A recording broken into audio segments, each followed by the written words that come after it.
Bonjour à tous. Que s'est-il passé depuis 3 mois et notre dernier rendez-vous? On regarde le sommaire de ce 7e JT3S. Un projet innovant à l'IME de Sarreguemines. Il proposera à partir de septembre l'hébergement en internat et un centre de loisirs adapté. Le bâtiment construit à cet effet est en cours de finition. C'est l'occasion pour les parents des futurs résidents de le visiter. La grande kermesse annuelle de l'IME de Sarreguemines nécessite beaucoup de travail. Chacun retrousse ses manches pour la préparer. Christian Opé est moniteur d'atelier aux espaces verts à l'ESAT de Sarrebourg. Entre deux tontes, il nous présente son métier. Les assemblées générales des associations AFAEI et APEI ont eu lieu. L'occasion pour Jean-Pierre Artel, président, de revenir sur les transferts vers le groupement. Et pour finir, nous irons à l'étang de la Stampf où s'est déroulée la fête de l'été de l'ESAT de Sarrebourg. Suite à un questionnaire destiné aux parents d'enfants déficients mentaux et autistes, Gilles Muller, directeur de l'IME et son équipe, ont initié un projet qui regroupe 3 axes. Un hébergement en semaine de 10 places pour les enfants déficients classiques, un hébergement en week-end de 20 places pour les enfants autistes et un centre de loisirs adapté. Explication. Adapter l'offre à la demande pour rester suffisamment attractif. C'est le défi que s'est lancé l'IME de Sarreguemines. On constate qu'en Moselle-Est, aucun établissement de ce type ne propose l'hébergement. À défaut, les familles se dirigent vers d'autres structures, notamment à Sarrebourg. Un exode qui se traduit non seulement par une perte d'activité, mais aussi par un éloignement familial mal ressenti. C'est vrai qu'on avait beaucoup d'enfants qui ont quitté l'établissement pour des nécessités d'hébergement. Donc ce projet-là répond d'abord à un besoin de restructuration. Donc l'idée, c'était de transformer des places de semi-internat en places d'internat. C'est chose faite. Pour une meilleure prise en charge des enfants repérés déficients mentaux, l'hébergement en semaine et ce qu'il implique en termes d'application va mener l'enfant vers le chemin de l'autonomie, et ce à partir de septembre 2013. À travers le projet d'hébergement, on va travailler tout ce qui est lié à l'autonomie. L'autonomie au quotidien, la vie en collectivité. Et ça, il y a vraiment un outil qui permet de travailler cet aspect-là. C'est l'internat, c'est l'hébergement. Les enfants vivront ainsi une première expérience qui va les préparer à intégrer plus tard un établissement d'hébergement pour adultes. À partir de 2014, les enfants autistes pourront eux aussi être hébergés et pris en charge l'espace d'1 ou 2 week-ends par mois. C'est prendre en compte la souffrance des parents dont l'engagement total auprès de leur enfant les mène souvent à l'isolement. Les réponses qui sont remontées du questionnaire qu'on leur a soumis, c'était de dire nous on ne veut pas d'hébergement de semaine, on est plutôt intéressé par du temps de répit, parce que la prise en charge n'est pas toujours facile. Et que ce sont aussi des parents qui ont droit à pouvoir bénéficier comme tout le monde de week-ends, de se reposer, de pouvoir aller au restaurant, etc. Et que souvent, la prise en charge de leur enfant est de tous les instants, et que ces parents-là se sont souvent finalement isolés du fait de la prise en charge de leur enfant, de tout, et ont besoin de retrouver une vie à peu près normale. Le constat est sans appel. Quel que soit le type de handicap, l'accès limité aux infrastructures est cause d'exclusion. Comment occuper les enfants lorsque l'IME est fermé? Aucun centre de loisirs n'est équipé matériellement et humainement pour les accueillir. Un partenariat entre l'IME et Culture et Liberté va apporter des réponses en créant un centre de loisirs adapté soumis à un cahier des charges précis. 20 à 25 enfants pourront bénéficier d'activités spécifiques.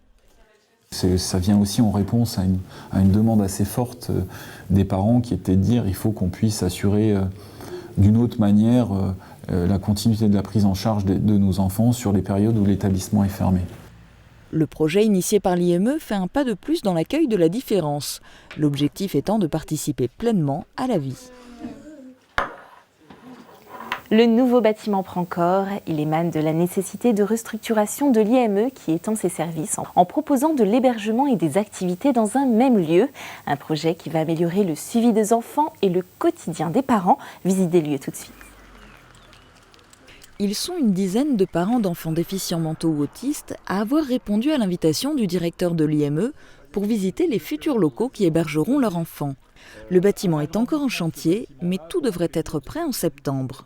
On commence par le bas et on terminera ensuite par la partie plateau de jour.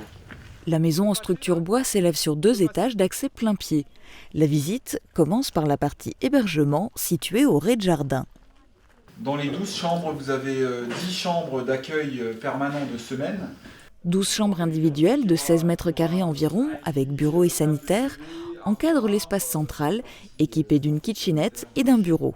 De dehors, ça a l'air petit, mais quand on est dedans, c'est vraiment immense, quoi.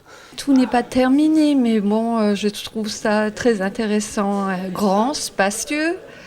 Et je suis impatiente de voir le résultat final quand les meubles seront dedans, la cuisine complètement installée. C'est pas mal, quoi. Un veilleur de nuit assurera la sécurité des enfants. Pour les parents d'enfants autistes, cet hébergement 1 à 2 week-ends par mois est très attendu, malgré les appréhensions d'une première séparation. Je pense que pour lui, ça sera aussi intéressant de connaître un autre lieu où il sera bien. Au début, je pense que ce ne sera pas du répit, ce sera plus de l'angoisse les premières fois où il sera là, mais je pense qu'avec le temps, on pourra aussi avoir une autre vie avec notre fille aussi. La visite se poursuit au rez-de-chaussée dans la partie appelée le plateau de jour. Cet espace sera partagé entre les enfants de l'IME, du CESAD et des centres de loisirs adaptés. Ensuite, la pièce d'à côté. La kermesse annuelle de l'IME est désormais un moment fort pour l'Institut et les jeunes retroussent leurs manches pour la préparer. Jérôme, comme beaucoup d'autres, participe à la création de la décoration de la cour. Là, on est en train de faire des totems et on est en train de prendre les venir et on va les planter, quoi. C'est poncé, c'est peint. C'est pas que moi qui a travaillé, c'est tout le monde. Tout le monde à l'atelier bois, on a fait ça. Chaque atelier s'y met, l'atelier bois fabrique des socles pour les jeux ainsi que 3 totems qui resteront dans la cour après la kermesse ou encore l'atelier cuisine qui prépare des gâteaux. Depuis janvier, tous se démènent pour préparer cette kermesse. En plus, la fabrication de ces ouvrages leur permet de gagner en autonomie et en motricité ainsi que de travailler leur concentration. L'atelier bricolage fabrique des petits mobiles pour décorer la salle de remise des lots.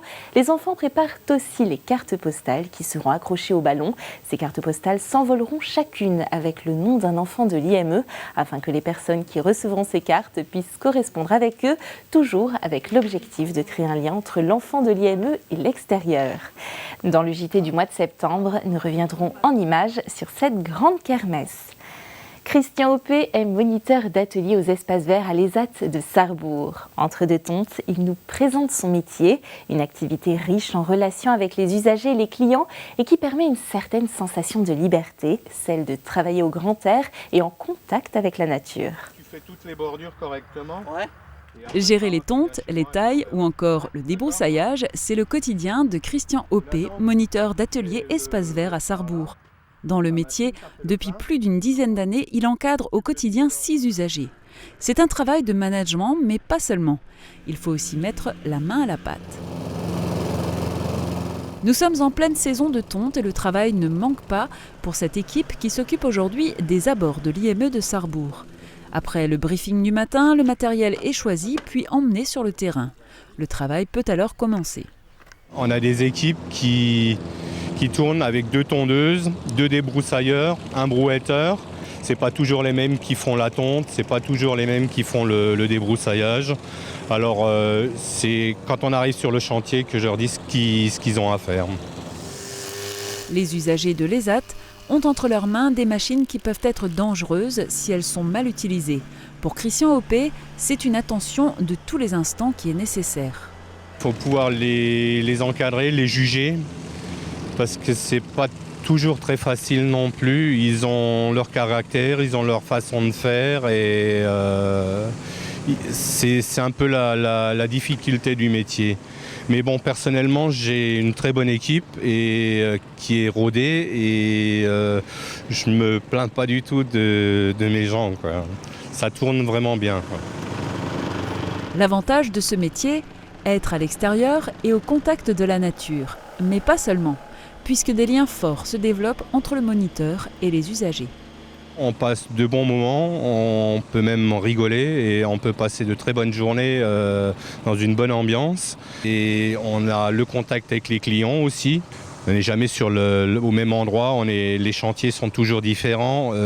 Même si c'est le même chantier, on va l'attaquer différemment la fois d'après et c'est toujours autre chose, c'est toujours une découverte.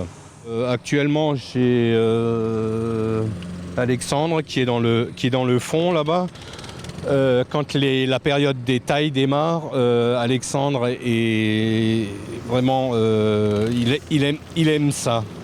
Même qu'on l'a surnommé taille-taille, tellement il est passionné par la taille et par ce qu'il fait. J'aime bien les fleurs et tous les arbres, j'aime bien. Ça fait 13 ans que je suis là, alors j'aime bien maintenant. 5 équipes de 6 usagers et un encadrant sont réparties sur les secteurs de Sarrebourg, Phalsbourg et Sarre-Union.